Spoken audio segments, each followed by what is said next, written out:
yeah, we are sharing, so we have to be very conservative. We have to be mindful. We have to be demure when using our elastic IPs.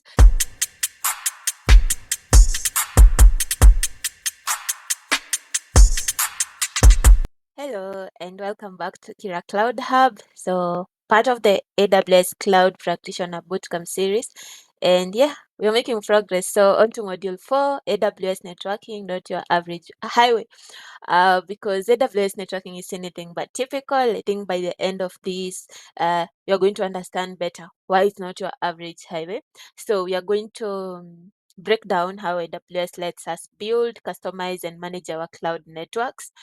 Just make sure data is flowing efficiently and securely. Yeah? So let's jump right in, say what makes AWS networking more powerful. So in today's module, we'll be doing just a recap, just a recap on IP addressing, discuss some VPC fundamentals, what make up the AWS network, understand traffic security, and then get more into how to connect multiple VPCs, how to establish hybrid networking in the cloud, and that's just about it. So getting into and recap of IP addressing. So what is IP addressing? And an IP basically identifies a location of your device within the network. So it enables us to identify the network and the host, and we have two types of IP addresses. One which you're more familiar with, the IPv4, that 2-bit address, and also the uh, IPv6, which came along. So I think IPv4 was developed in the 1980s and it uses 32-bit addresses. Now, numbers are divided into 4. Here, for example, 192.168.5.18. And these groups are called octets because they one one octet has like 8 bits in it. So 192 is like 8 bits, 8 bits, 8 bits, 8 bits, and that's what makes the 32-bit address. So this is an example of a 32 address, and IPv4 provides us with about 4.3 billion addresses, which means that these addresses have to be reused also. So here's an example, and you're recommended to use the RFC 1918 range. Let's just see what that is in a moment.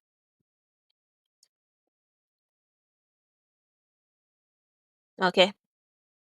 So what this is about is just the private IPv4 addresses ranges that are assigned to us. So if you see the RFC 1918, it basically defines this range of IP addresses. So we call them the 10.0.0.0/8, which has this range of IP addresses. So anything between 10.0.0.0 to 10.255.255.255 is a private IP address.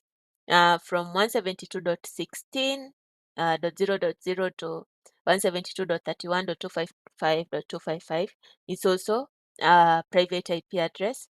And the last one, the 192.168.0.0/16 block. So that is what is recommended because we are building our private networks in the cloud, so they should have private CIDR blocks also. And then we have like a sample IPv6, which was developed in the late 1990s and uses 128-bit addresses. So numbers are grouped into fours, providing 8 groups of blocks. So 1, 2, 3, 4, they should be 8 in number, 8 groups or blocks. So we call them 16 octets in this case. And the groups are written with a colon as a separator compared to the IPv4, which has like a dot symbol. Okay, so with IPv6, these addresses can create up to 340 trillion addresses, and that means every device in a network can have a very unique IPv6 address. So this is just a sample. We are doing a small recap on that, and also have the concept of subnet masks. For example, when you're talking about uh, 192.168.5.18, we have a subnet mask over here. /16. What does this mean? And you'll notice the subnet mask enables us to identify the network and the host. So it's there are different ways in which you can write the subnet mask. So another example, you can write it as 255.255.0.0, whereby this actually just represents the /16. When you think of this, we said every number over here identifies 8 bits. So the first 8 bits, the other 8 bits, /16 represents the bits which are reserved for the network. So if we say /16, that means the first 16 bits have been reserved for the network. And if you convert this into decimal, the 1, 2, 3, 4, 8, and then the next 8 bits, it gives us the 255.255. So if you say it's like a /24 for the subnet mask, that means the first 24 bits are reserved for the network, and then the next 8 bits are referred for the host. Okay, so a tool that can be efficient for us, for those who are not maybe familiar with networking. So we have the cidr.xyz. Yeah, here. cidr.xyz that enables us to, it's a CIDR calculator that enables us to understand the number of hosts we can have on a network if we choose a specific IP address. So this is one generated for us. And you'll notice, yeah, this has a subnet mask, it's /8. That means that the first 8 bits, which represents the first octet, has been reserved for the network. So all the other digits are reserved for the host, which are around 24. So you realize 2 to the power of 24 is what makes this count. 16 million or so IP addresses can be used for devices in our network. And you can also see the net mask or the subnet mask, which is now 255, meaning only the first 8 bits have been reserved for our network. So if we change here and we say now it's /16, you see the number of available hosts in our network reduces to around 65K. So, and you can see it's already colored over here. So if this is an IP address and it's /16, that means that the first 16 bits have been reserved for the network. The last 16 bits have been reserved for the host. And the 65K just, it's 2 to the power of 16, which represents the number of hosts or devices in our network. The greater the number, the less the number of hosts available. So for example, if we do a /24, you see how it reduces. That means that, so we can only assign 256 IP addresses or to our devices. So /24, you see the net mask changes. That means that 8 bits plus 8 bits plus 8 bits have been reserved for our network. So that can't be changed. And then only the last 8 bits have been reserved for the host. 2 to the power of 8 is what makes the 256 count. So you can use this cidr.xyz just to make things easier in order not to go through the calculations. And you can see the base IP address. You can see what is the first IP address you can use and what is the last usable IP address, what is the broadcast IP address also. So that was just a recap of IP addressing and subnetting, and we'll understand this better when we get into the concept of why we use this when we get into the concept of VPCs. So some of the topics we'll cover are VPC, what is a subnet, Internet Gateway Route Tables, Elastic IP, Elastic Network Interface, the NAT gateway, and then we get into, after we understand the basic setup of a network, we get into how to connect multiple networks, how to establish hybrid network connectivity also. Our highway, our very big highway which you're supposed to build looks like this. It looks a mess right now, but we'll build this bit by bit so that we understand how to build our network in the cloud. So this is from Stefan Marek course, and we'll use this diagram just to help us build our infrastructure bit by bit. So majority of the concepts here is what we'll be today, and let's get started. We'll start with the VPC. Amazon VPC. So VPC basically stands for Virtual Private Cloud, and a VPC is a logical isolated section of your AWS cloud.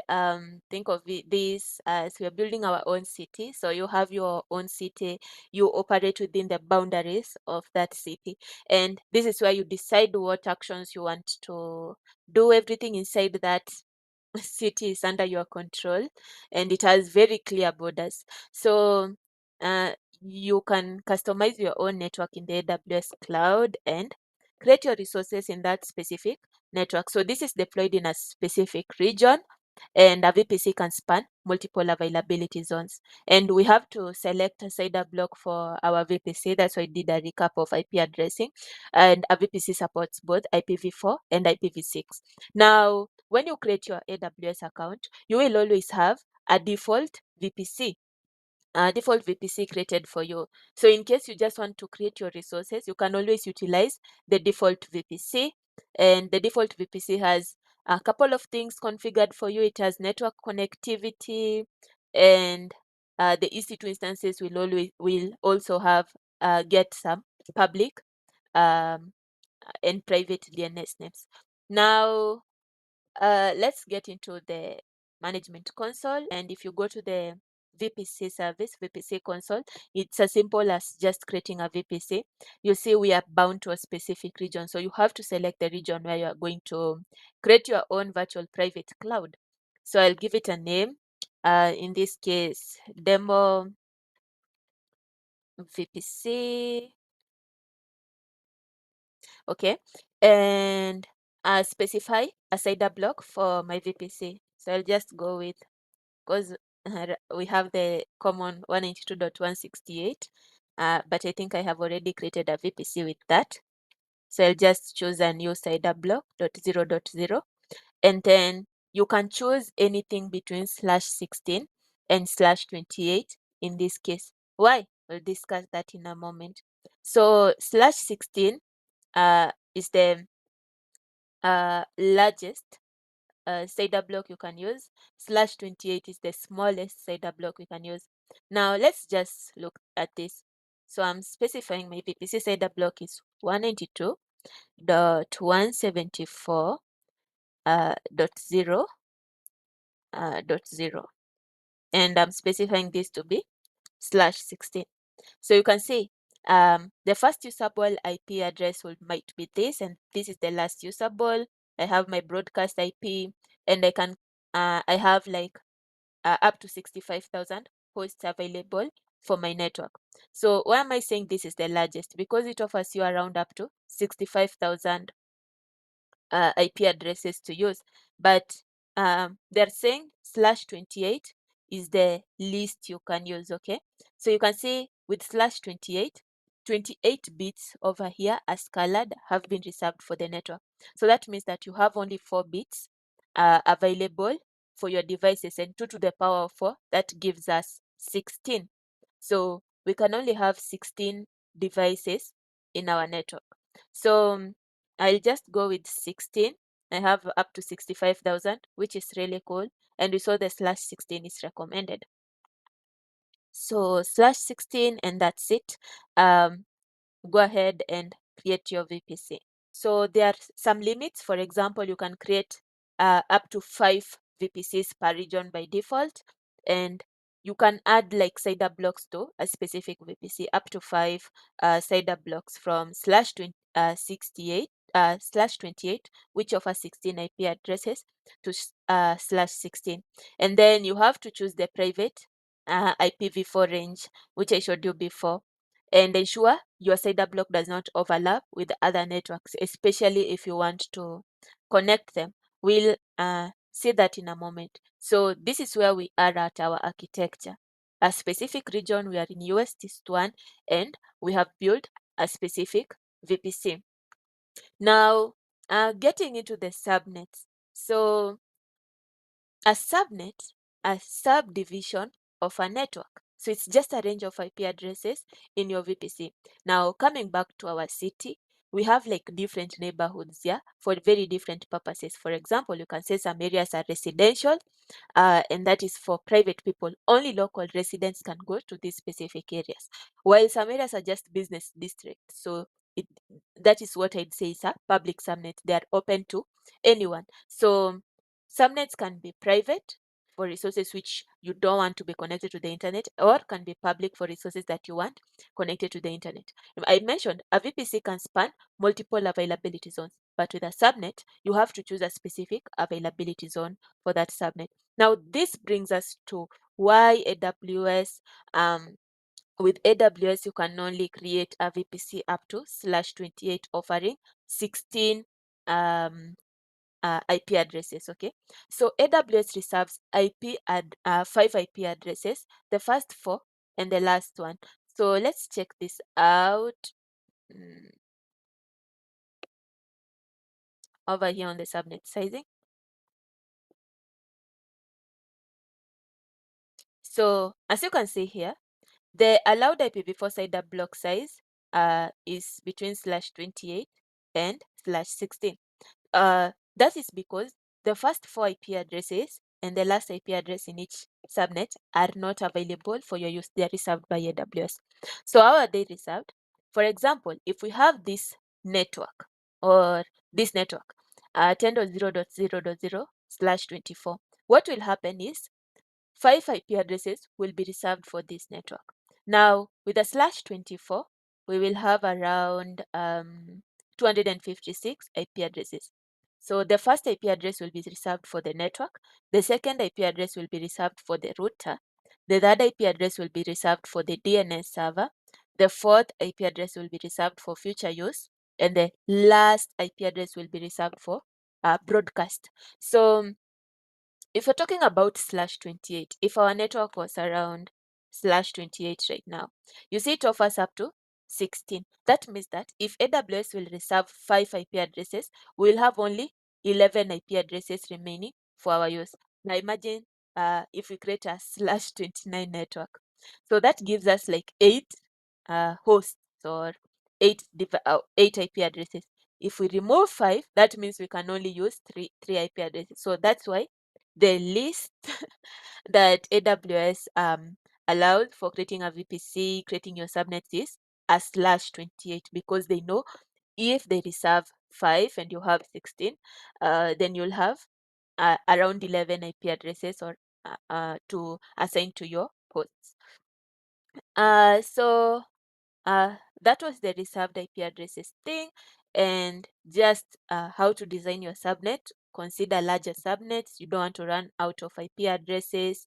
And for example, a good example is here. If you need 29 IP addresses for your instance, then 29. So going back to our calculator, awesome calculator. So we need around 29 IP addresses. So /28 will not be the best. /27, it says we have around 32 IP addresses. But if AWS is reserving 5, that will go way below 29.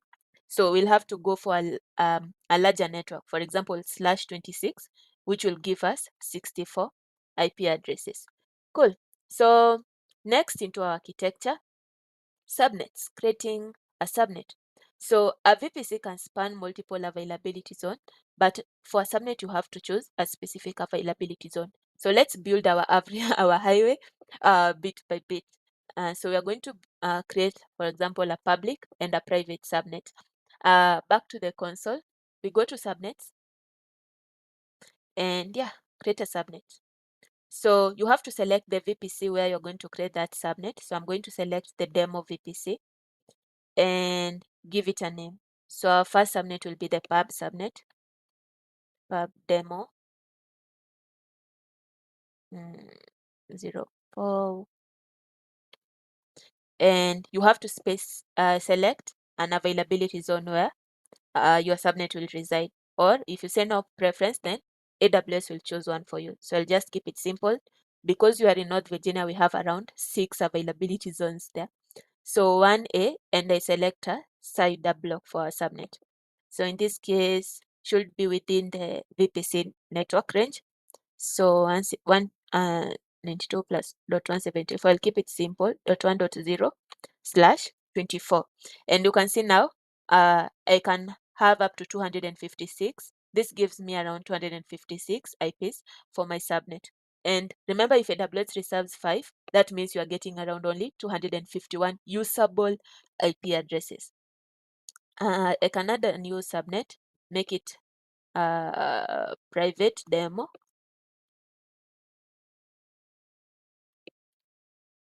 So this will be private and maybe in a different availability zone, no problem. And then the subnet CIDR block. So I'll just use this and change it to 2.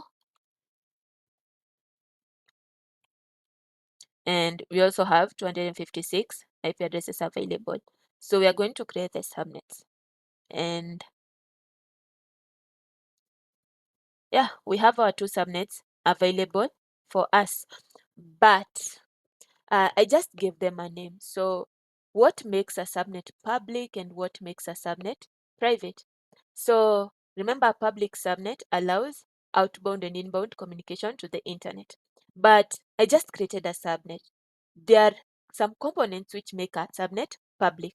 First is the internet gateway, get to the internet, which we'll discuss in a moment, that facilitates communication between the VPC and the internet. We have to create a route table which contains rules that specify how traffic will be directed. And then maybe, of course, the resources which have public IP addresses are the ones which can communicate to the internet. Now let's get what is the internet gateway. Get to the internet. So it allows communication between the resources in our VPC and the internet. So it scales horizontally. It's highly available, fully managed by AWS, and it acts as a NAT, okay, whereby it does the network address translation of private IP addresses to public IP addresses. Remember, private IP addresses are not used for internet access. They only allow internal communication within our network. But public IPs allow for internet communication. So the internet gateway, what it does, it maps our private IPs of our resources to their public IP addresses and vice versa, enabling both outbound communication to the internet and inbound communication from the internet. So one VPC has to be attached to one gateway at a time, and internet gateway alone do not allow internet access. So back to it, we need an internet gateway, we need a route table, and of course the resources need to have public IP addresses to be able to access our internet. Now, just because I named my subnet public doesn't mean it's public. Actually, all these subnets are private right now. So they said what makes a subnet public: internet gateway, a route to the internet gateway, and the resources need to have public IP address. Let's go ahead and create this internet gateway thing. So create internet gateway. I'll give it a name, uh, uh, demo IGW internet gateway, and it's simple as that. So we create an internet gateway, and then it's not attached to a VPC, so you have to attach it to your VPC. I'll select my demo VPC and attach my internet gateway. And yeah, so my internet gateway is attached to our VPC, but does that mean our subnet, our resources, if we put any resources in our subnets, they'll have access to the internet? No, not yet. And that's where the route tables come into place. Here we are. The only thing we have done is attached an internet gateway to our VPC. So our subnets are still there, but they are both private per se. Now that is where the route table comes into place. So with the route table, think of it as a GPS system or a map which guides you around our city. So our data packets will always need route tables to figure out how to travel. Yeah, the route table will guide our traffic, showing the fastest route basically. Does the routing, acts as a router. Okay, so a route table in AWS, it contains some set of rules used to determine where network will be redirected within a VPC. Now, every VPC will come with a main route table, but you can also create custom route tables. So if we look at our route table, we will have one thing called the local route, and the local route cannot be modified by us. This local route just ensures that traffic within the VPC or resources within the VPC can communicate with each other without needing any configuration or so. So if I have an EC2 instance within my VPC trying to communicate with another EC2 instance, they should be able to communicate thanks to the main route table and also thanks to the local route that is available uh, when we create any route table. Now, if you're creating a route table, it needs to be attached to a specific subnet so that that subnet knows how to route traffic basically. And you can create your own route tables which are custom, and that is what you're going to do. So we have a common route which is the 0000/0, and it's normally used with the public route tables because we want to specify the route to the internet. So if, for example, if we look at this diagram over here, we have a public EC2 instance or a public server in a public subnet. So in the moment we attach a route table, which acts as a router, it guides us saying that if the resources in this subnet needs to communicate to the internet, that traffic should go through the internet gateway. And this is exactly what makes a subnet public. A public subnet, it's not by name, but it should have an internet gateway attached and a route in the route table specifying that traffic from this subnet should go through the internet gateway, and that route table should be attached to that specific subnet. So let's go ahead and create a route table. So we'll go over here to route tables and first check our VPC just to check the main route table. So demo VPC ends with a 2.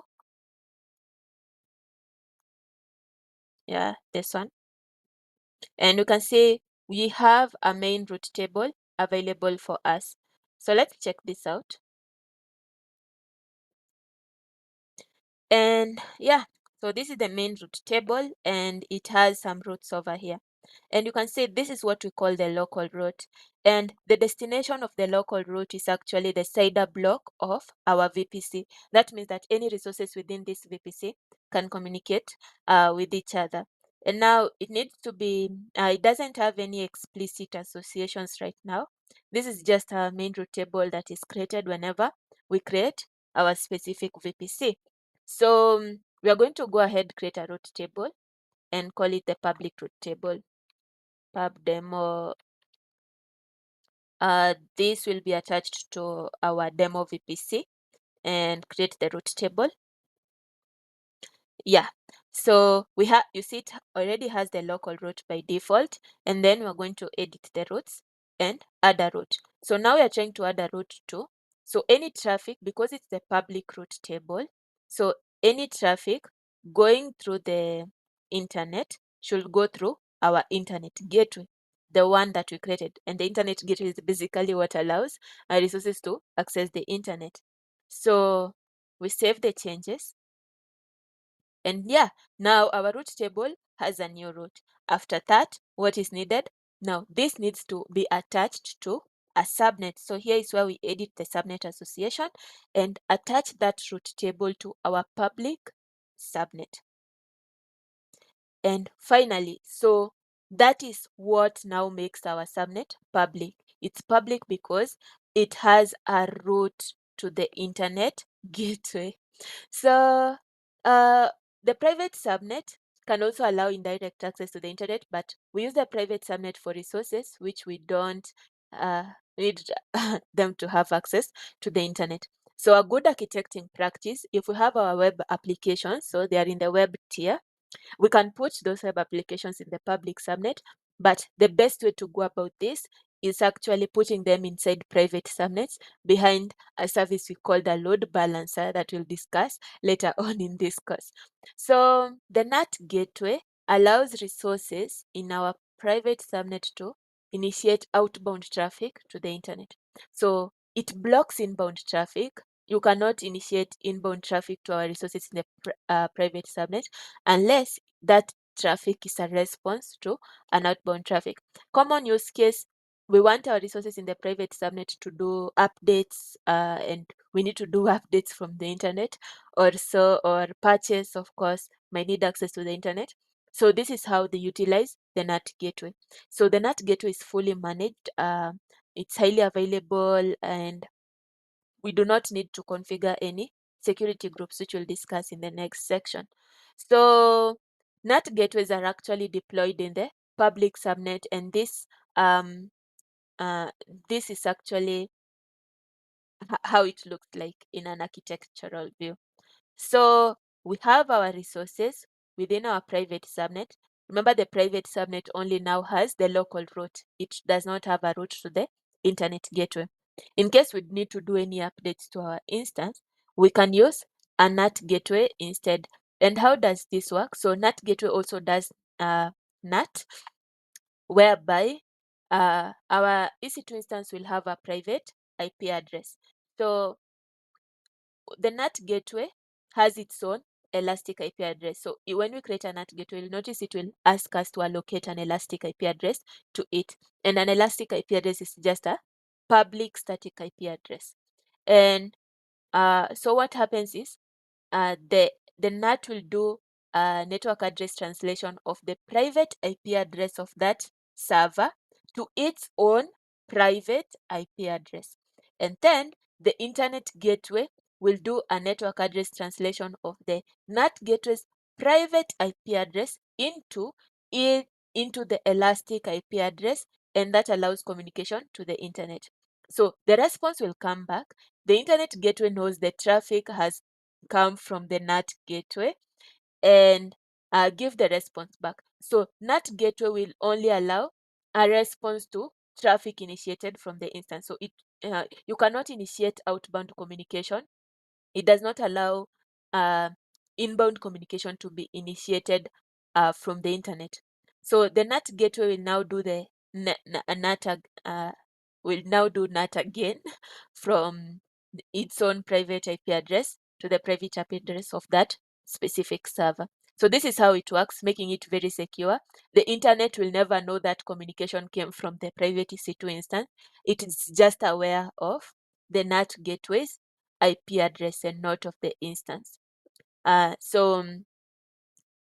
NAT gateway is highly available within one availability zone. So for a good architecture, good architectural practice, you should deploy NAT gateways in multiple availability zones, or the availability zones you're using. So if you have availability zone A and B, just in case that availability zone goes down, you want your NAT to be available. So the instances can now use the second availability zone. So this is best practice. NAT gateway is only highly available within its specific availability zone. Okay, let's go ahead and create a NAT gateway. It's also simple. So NAT gateway, you can create a NAT gateway, and I'll call it NAT Demo 10. Want it to be in the public. So a NAT gateway is created in the public subnet. So I want it to be in the public subnet of our demo. Yeah, and it allows public connectivity. And you can see over here, if you don't have any elastic IP, you need to allocate an elastic IP to it and create a NAT gateway. So that's it. If we check the elastic IPs, you'll notice an elastic IP has been allocated to us with this IP address. It's a public IP address, 54.145.39.54. But are we done? Now, if we create any server in our private subnet, will it have access to the NAT? No. So we still have to edit our route tables, just to mention that if traffic is coming from our private subnets or our private resources, then and if our private resources need access to the internet, then that traffic has to go through the NAT gateway and not the internet gateway in this case. We are going to create a new route table, and this will be the private demo route table from our demo VPC. Create that route table and edit the route. So you see it already has a local route that allows communication within that specific VPC. We edit our routes and add a route. Any traffic going to the internet should now go through not the internet gateway, but the NAT gateway, because this is private, and select the NAT gateway we have, save changes.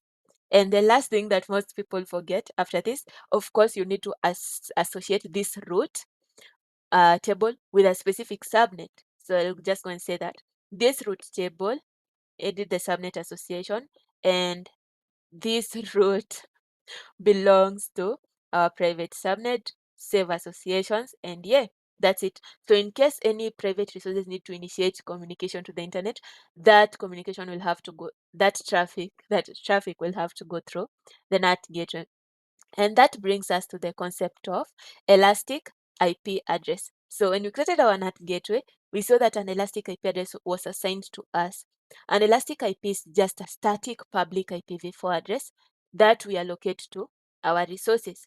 So one thing that you need to know, when you create a server in AWS, anytime you stop it, especially because we are using the IPv4 addressing, and we need to share these addresses because there are very few. We have exhausted our IPv4 pool of addresses.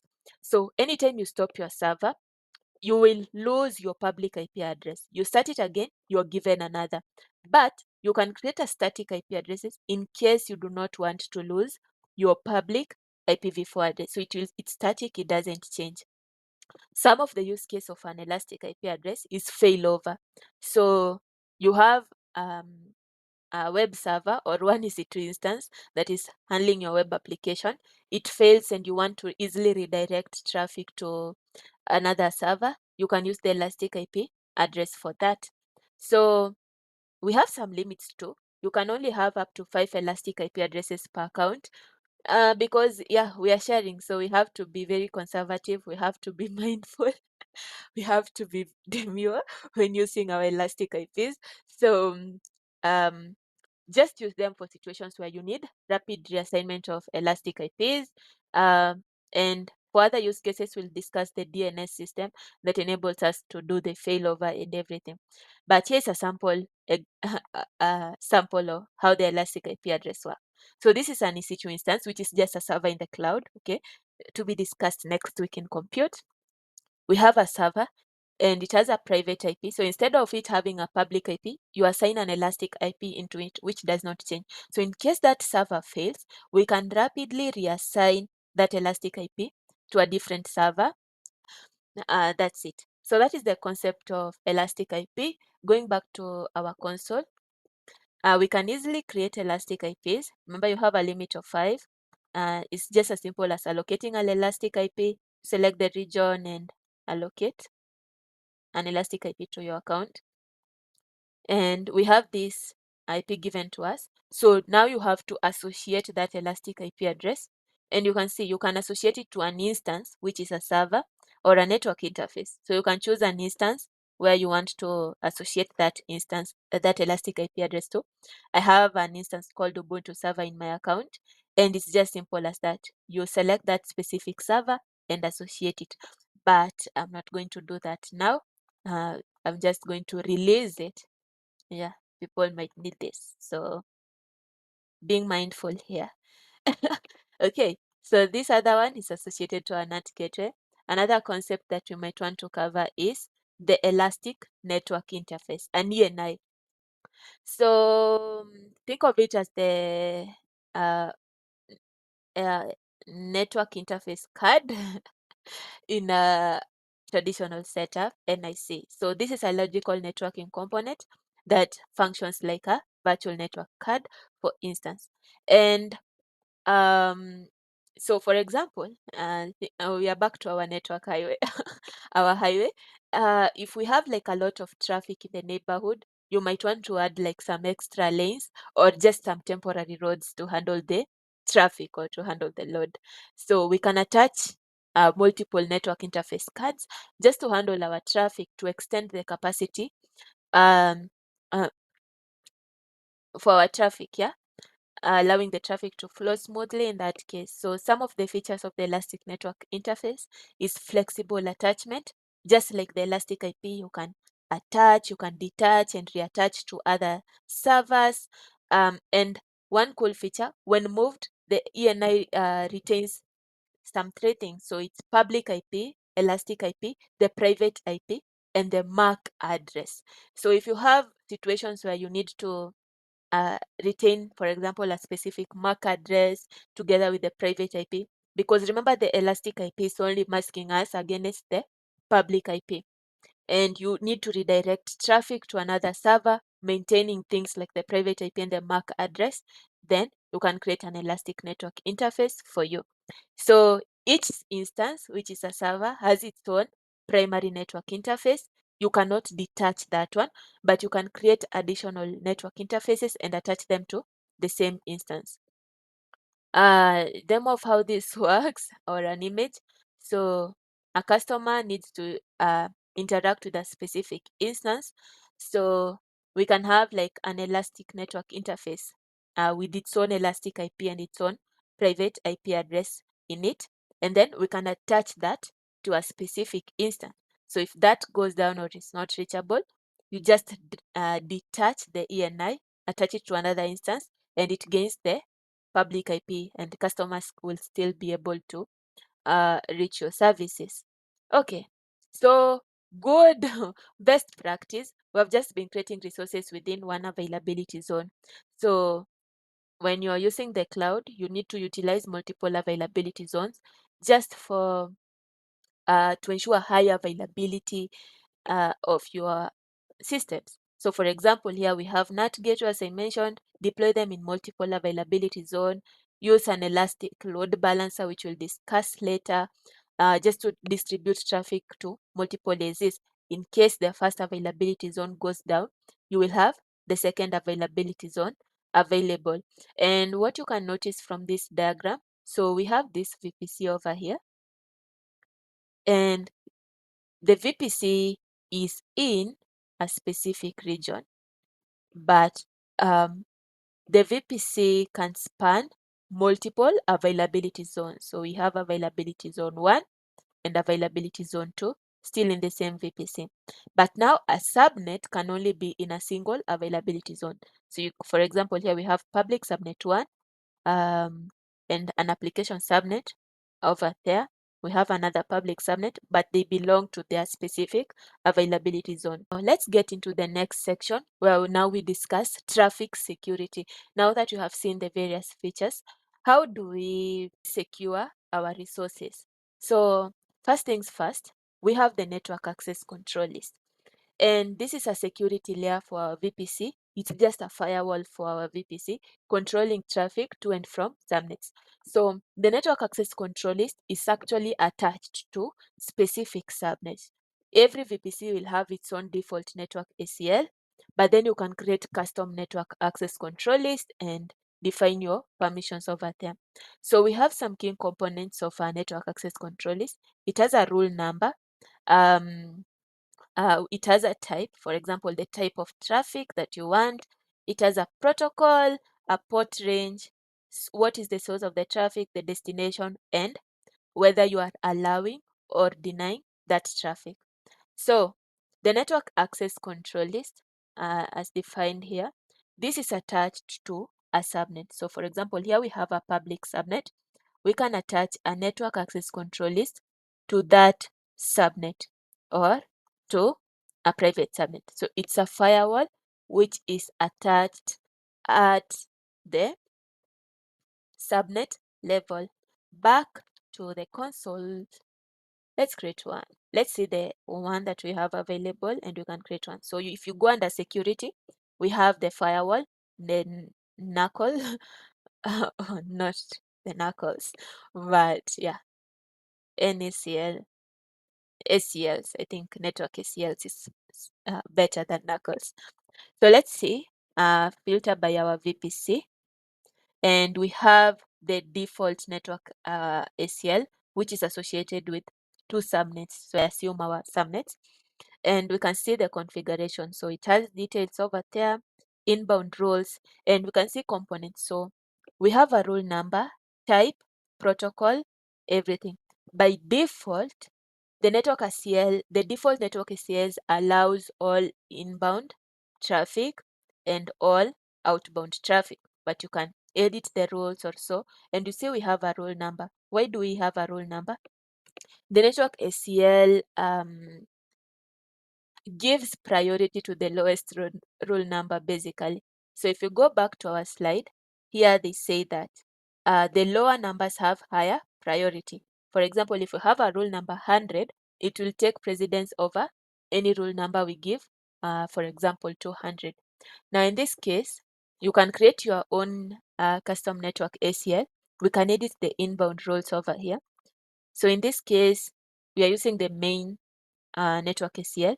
You can add a new rule and then say this is maybe rule number 110.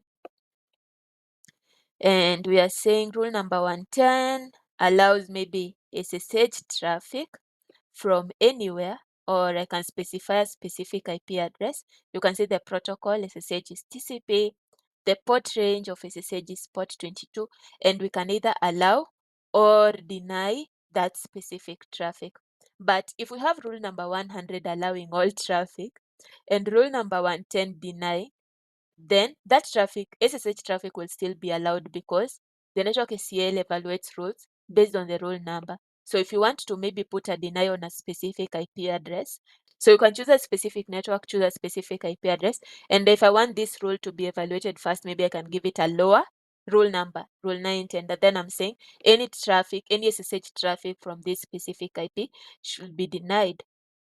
And that is just a network access control. It controls, you can control inbound and outbound rules in it. So we have another set of firewall for our VPC, and we call it the security group. And now a security group is also a virtual firewall, but now this is attached to our servers or a network interface. So it also controls inbound and outbound traffic, but at the network interface level. So some of the key components, they do not operate at the subnet level, as I mentioned, but the security group only contains allow rules. In the network access control list, you saw we had allow and deny, but for the default security groups allows inbound traffic from other instances in the same security group and outbound traffic anywhere. We'll just see that in a moment. So back to our picture, you can see the network access control list was attached at the subnet level, but the security group is now attached at the instance level to protect our instances. So we have like two levels of security over here. If it's our city, think of the subnet so as a specific neighborhood. We said the VPC is our city. The public subnet is maybe the business area, so it's public. And maybe when you want to enter our CBD, there are some police officers over there. But then for a specific building, then we have a security guard. So think of the security guard as the security group, and think of the network access control list as the border control into a specific business area. So with the security group, that is attached to the instance level. Let's check it out. So we have the security group over here. And let's filter with our VPC. So we have a default security group attached to our VPC. Let's check the roles.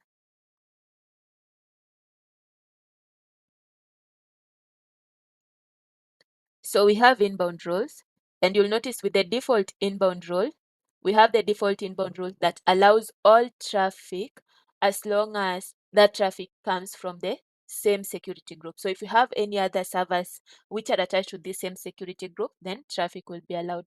So we can go edit inbound roles for a security group, and then remember it only has allow rules. So we can say not all traffic, okay, in this case. So maybe delete this role, add a rule and say we want to allow SSH from maybe anywhere, and we also want to allow HTTP or HTTPS. Okay, so ooh, yeah, we want to also allow HTTP traffic from anywhere, and go ahead and save the rule. So we only have allow rules over here. We do not have deny rules. So that is a firewall, and we have a concept called security group chaining, whereby you can allow traffic from another security group just to make your work easier. An example, we have a 3-tier application which has like a web server, an application server, and a database server. So the web server will allow inbound traffic, maybe HTTPS, because that is secure from anywhere. But then the application server, which does the compute or the processing, we want it to allow um, HTTP traffic, but from servers which are using the web server security group. So that is more secure. Instead of saying anywhere or restricting it to a specific server IP address, we can just say allow that traffic from the security group of the web server. And then we have the database tier, whereby we can say allow MySQL traffic, which is maybe uh, MySQL traffic from the security group of the application server. So back to our demo, we can have a security group and create a new security group. Maybe this is the database tier. Oh, Dido. Okay, data tier SG demo. That's a whole huge name. This is attached to a specific VPC, so our demo VPC. And because it's our database tier, we want to allow MySQL traffic. MySQL or Aurora, okay, from either anywhere or custom, and then I'm going to select a security group. So maybe from the default security group. So that is how you set it. And maybe allow all traffic to that specific security group too. So this is how you reference other security groups for your firewall. And you can go ahead and create that specific group. So description, allow MySQL from web tier also. Okay.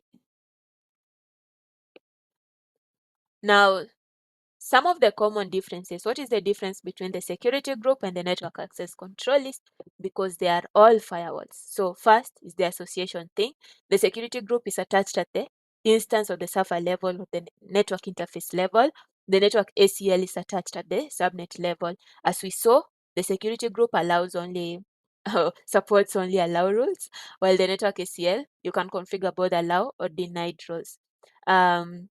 With the firewall type, we have this thing called stateful and stateless firewall. So think of it, okay, hopefully when I grow up, I'll have my wedding. But when I invite you all to my wedding, when you get to the airport coming into Kenya, there is passport control over there. So you'll have an officer there who will check your passport, check your credentials, just check, are you allowed to come into Kenya in the first place? And if you are allowed, you get in. And then you come to Nairobi City, beautiful city, and you go to the reception section. So if you get to the reception, you'll also meet like a guard over there, and the guard will take your wedding invitation. Do you have a wedding invitation to come in?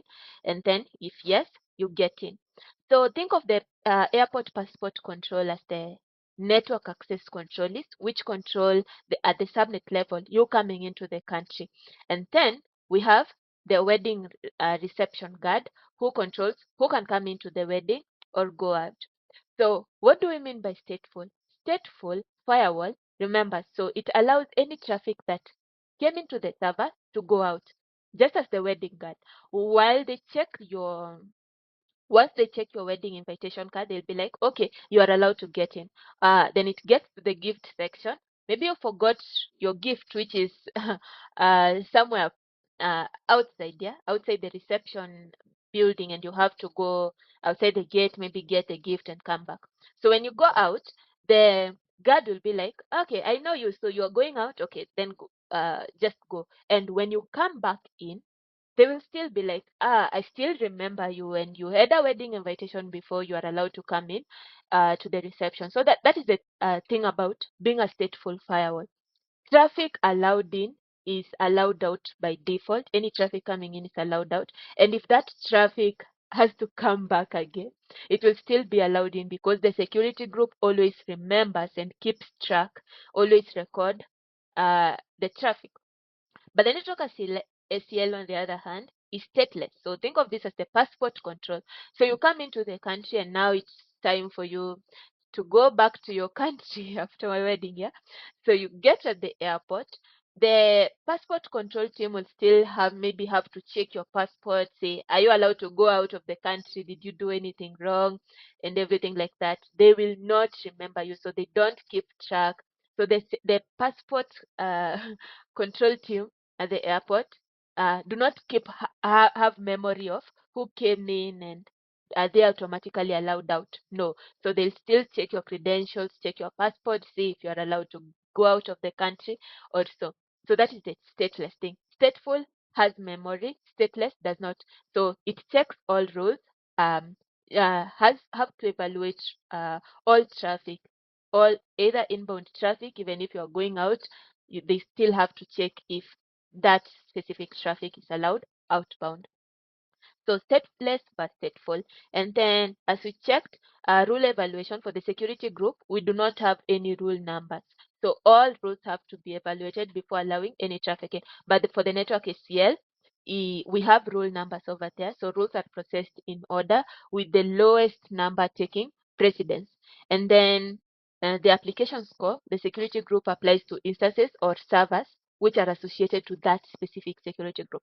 But the network ACL, as it is applied at the subnet level, any instances within that specific subnet will have the network ACL rules associated with it. And yeah, basic features of the VPC. And now we get into the next section. So what if I want to make friends out here? So I have a VPC for my organization. I have another organization. I want to connect my city to the neighboring city. And this is where VPC peering comes in. It allows us to create one-on-one relationship between two VPCs. So it enables us to establish one-to-one relationship, and you can create multiple VPC peering connections. So some of the requirements: first, you should not have overlapping CIDR ranges, and this is what we meant before. If you have a VPC and you want it to peer with another, they cannot have the same CIDR blocks or overlapping CIDR blocks, because yeah, people will get lost, traffic will get lost over there. So that is not allowed. And then we have to update our route tables in all the VPC subnets to ensure these resources within our VPC can communicate with each other. Okay, so what transitive peering means?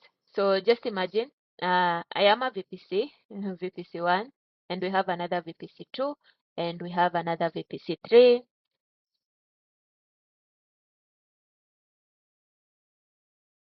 And VPC1 has established a peering connection to VPC2. So here is one peering connection.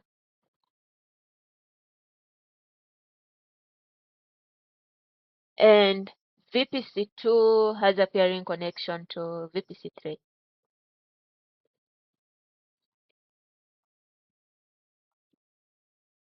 What we mean by transitive peering relationship is VPC1 cannot be automatically peered by to VPC3 just because VPC1 has a peering connection with VPC2. So this is not allowed. This is what we call transitive peering. So if VPC1 wants to establish a connection with the next VPC, which is VPC3, VPC1 will have to establish a second peering connection in that case. So it will need to establish its own peering connection to VPC3 in that order. So that is transitive. Transitive peering relationships are not allowed over here. Okay, so that is how you connect multiple VPCs. And next thing, we have the concept of VPC endpoints. So with VPC endpoints, in case you have services within your private subnets or your private resources that need to access uh, other AWS services which are publicly exposed, then you might want to utilize VPC endpoints for this, which just ensure they give you a private and reliable connection without needing access to the internet. So some of the benefits, you don't need the internet gateway or the NAT gateway to access AWS services, and it gives you a very private connection within your resources. So endpoints are highly available, they are scaled and redundant just to reduce failures. And just to look at our diagram over here, so not all resources are created within a VPC. For example, we have resources like S3, we have resources like Amazon DynamoDB, which is just a database. We have resources that are not really confined within a VPC level, and they are basically accessed through the public URL. So what happens is, if my public instance needs to communicate with DynamoDB, which shouldn't be the best case scenario, then it will have to access the DynamoDB service through its public endpoint. So it will have to go, traffic will have to go through the internet gateway to DynamoDB. And that is not really secure. Even for the private resources, in case they need to access DynamoDB, then traffic has to go through the NAT to the internet gateway to DynamoDB. So instead of that, we can create a VPC endpoint which allows us to establish a direct a private connection with AWS services. So we can set up a VPC endpoint in our VPC, and that allows us to communicate with uh, services in AWS which are exposed publicly, uh, privately, basically. So for example, S3, you can communicate with S3 privately, CloudWatch, or even create a VPC endpoint to communicate with DynamoDB. So there are two types of endpoints. So we have the gateway endpoint and the interface endpoint. So gateway endpoint is a gateway that allows you to specify a target for your route in the route table, which you'll see in a moment, and it only supports two services, which is Amazon S3 and Amazon DynamoDB. So all the other services, which will learn slowly by slowly, you can access them privately using the interface VPC endpoint. And this is actually just an ENI, an elastic network interface with a private IP address from the IP address range of your subnet. And this just serves as an entry point for traffic that is uh, for a specific service. Okay, so let's go into the console and start with the VPC peering thing. So to establish a peering connection, you just go to peering connection over here.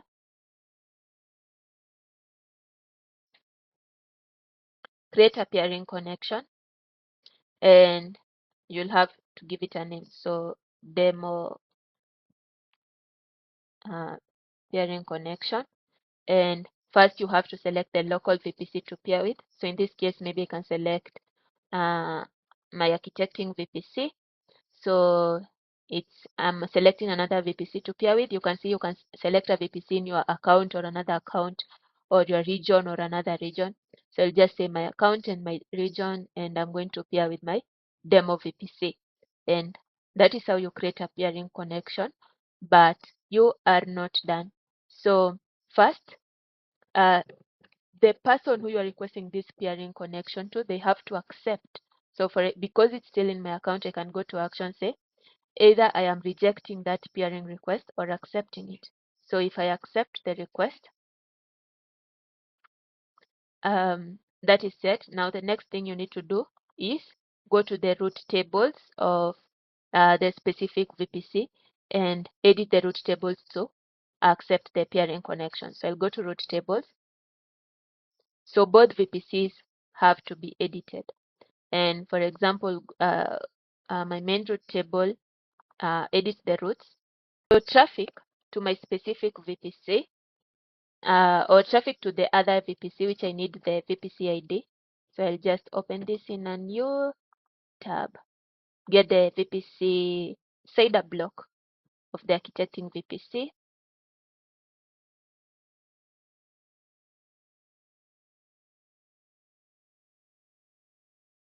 So the architecting VPC 192.168.0.0/16.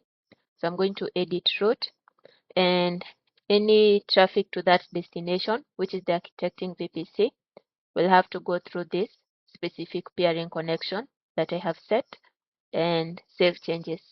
So you have to do the same for the root table of our architecting VPC that we chose. So, yep, VPC ID, this ends with a 9. I go back and I have the root table over here. I can also edit the routes. Edit, I see it also has a peering connection setup. Add a second peering connection. And I'm saying traffic to my demo VPC is allowed. So if I'm trying to communicate with that VPC, then it has to go through this peering connection setup. So this is the demo one. Then save changes. So that is how you create a peering connection. And now your resources in both VPCs should be able to communicate with each other. Okay, now let's move on to the demo on creating endpoints. So here it is. You go to endpoints and you can create an endpoint. Give it a name, demo gateway endpoint. Okay. So this is an endpoint to connect to either AWS services or other endpoint services. You can connect to AWS partners through the marketplace or private link ready partners. So services, you can see majority of them are interface endpoints. But so we have two services that support the gateway endpoint, only S3 and DynamoDB. So if I want maybe resources in my VPC or my subnet to be able to access DynamoDB as a service, I can create this endpoint gateway type for DynamoDB, select the VPC where I want to create the endpoint, and so it will create a route at the route table for me. So to choose the route table that I want to use for this. So this is for my private demo route table, okay, and it will edit the routes for me. So I'll just go ahead, click create endpoint.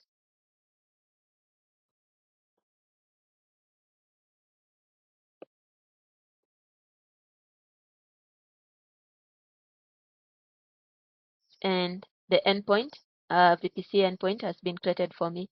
So going back to the route table, which is associated to, we have this private demo route table. Let me open it.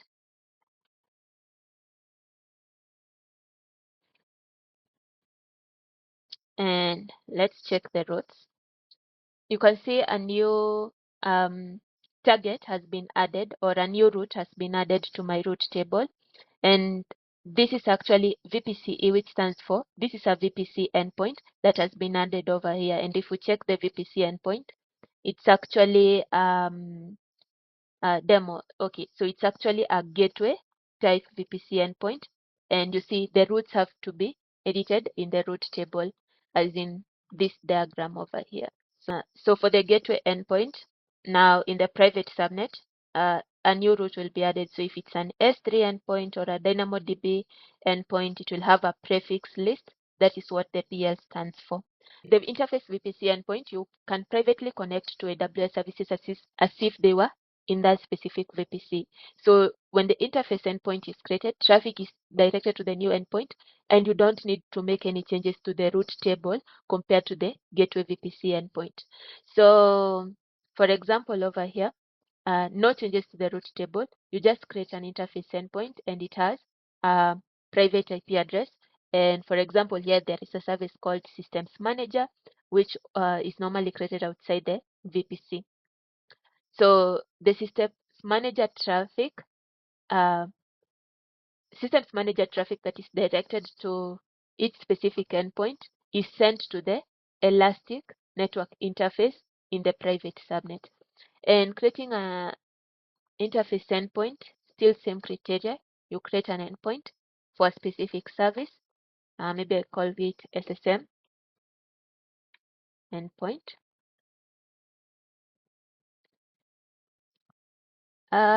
This is for SSM. And now it's an interface endpoint. You select the VPC where you want to create your endpoint and the specific subnet. Okay. So for me, I'll go with B. IP address type. So it should be an IPv4 address. Security group attached to that VPC. So I only have two. Maybe I can just select the default for now. If you have any policies, you can edit, but for now, no. And you go ahead and create the endpoint. Subnet ID, I missed that. Oh, sorry. So subnet, I select the subnet in that VPC and go ahead and create. Okay, so enabling private DNS requires both enable DNS support and enable DNS hostnames. We'll discuss the DNS things later on, but I can just set this up for now. So I go back to my VPCs, the demo VPC, actions. I want to edit VPC settings. And you can see the DNS settings. So we have DNS resolution set up, but not this. So I'll just save that and go back here and try again.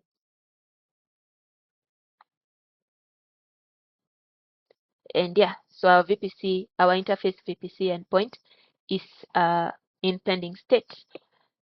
Once it's created, it will turn into the available state, and now resources in my private subnet will be able to access the SSM service privately through the endpoint itself. Okay, next feature, hybrid connectivity. Now, if we want to connect our cloud network, our AWS cloud network VPC into on-prem environment, there are various ways in which you can go about it. So the first thing is the VPN connection, where you can set up just secure communication between your on-prem network and your AWS environment. So when you set up a VPN connection, there are two key components that need to be set up. First is the virtual private gateway that it needs to be set up on the AWS side of the connection, and a customer gateway, that device that needs to be set up on your on-prem network. So what it looks like, see a diagram growing bigger and bigger. So we have a VPN. We want to set up a site-to-site VPN connection. You have to set up a virtual private gateway on the VPC level, and then a customer gateway on the data center level.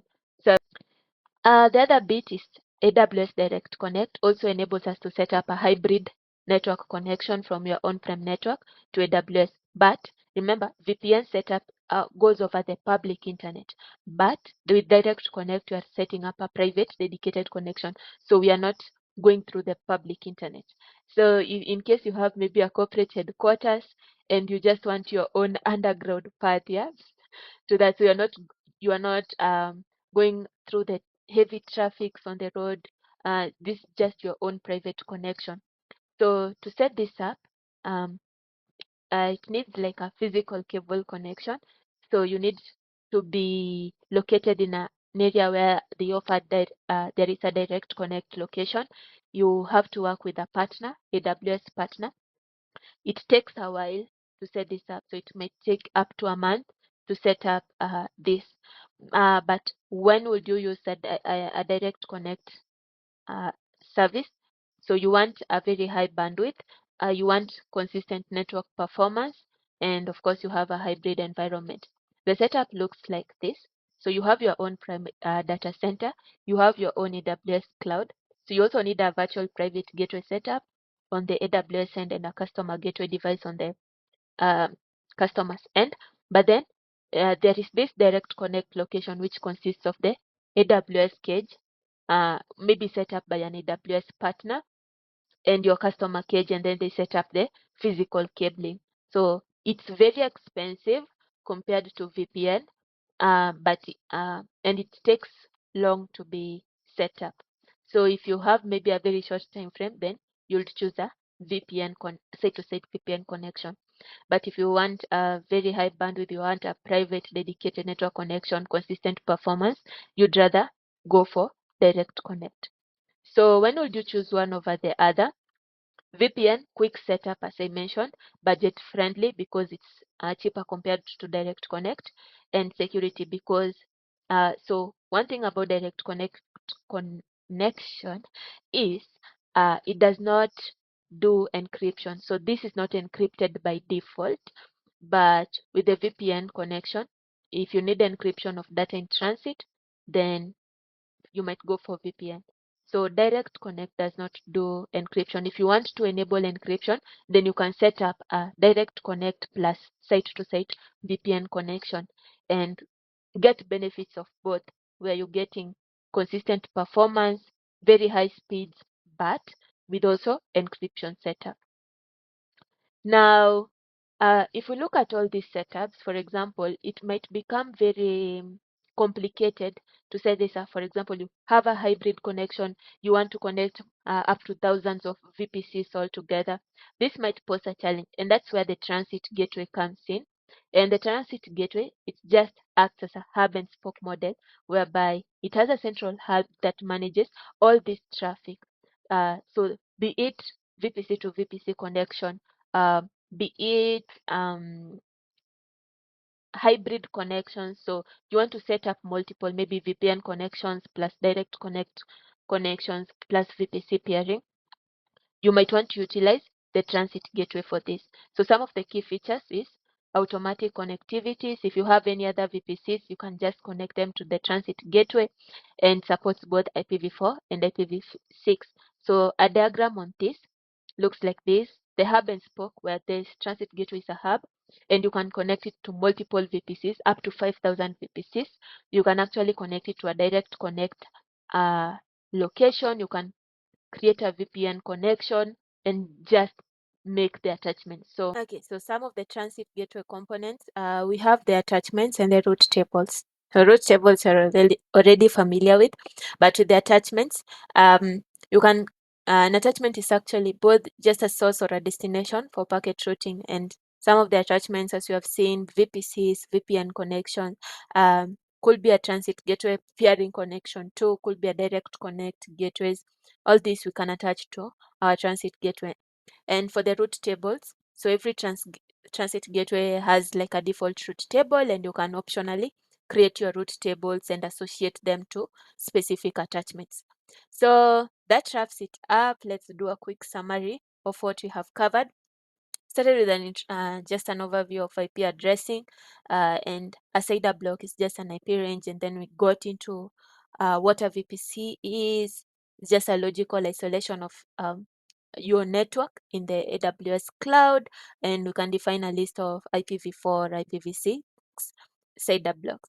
After that, subdivision of our networks, the subnets, and we saw it's tied to a specific AZ. Then we have the internet gateway. If we need access to the internet, get to the internet. We need to also edit our routes, our route tables, which acts as routers directing our traffic. So we create route tables for our subnets to the internet gateway, VPC peering transit gateway also. We also have bastion host in case you need SSH access to our EC2 instances in the private subnet. and the NAT gateway that allows our resources in the private subnet to have access to the internet. Moving on, we went into traffic security, where we discussed the network access control list, which is a stateless firewall and attached at the subnet level, and then the security group, which is a stateful firewall and attached to the ENI level or the instance level. After that, we now moved into how to connect multiple VPCs. So if you want to establish a one-on-one connection, we can use VPC peering for that. And we have VPC endpoints in case you want to access AWS services that are not confined within a VPC level privately, like S3, DynamoDB, and 200 plus services. Okay, so we can use the VPC endpoints for that. Now moving on to hybrid connectivity, we have the site-to-site VPN. If you want to establish connection between your on-prem resources and your VPC cloud, but this traffic has to go over the public internet, you have no problem with that. Quicker to set up, cheaper. That's the way to go. But if you want a dedicated private connection between your AWS, your data center and AWS resources or your VPC, then you can establish a direct connection for that. And yeah, that marks it up. That ends our whole long session. And now, yeah, of course, I have to end with my favorite. I have to end with that specific memo. So this is from personal experience. Yeah.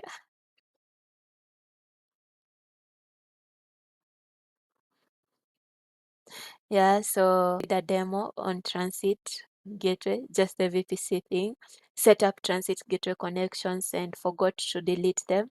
And they ran for a while. They were on for a while. Premium tiers, but yeah, that's how we learn. So don't forget to delete such the NAT gateways. Yeah, they incur some costs over there. Over to deleting mine. Thank you so much. I hope you enjoyed this.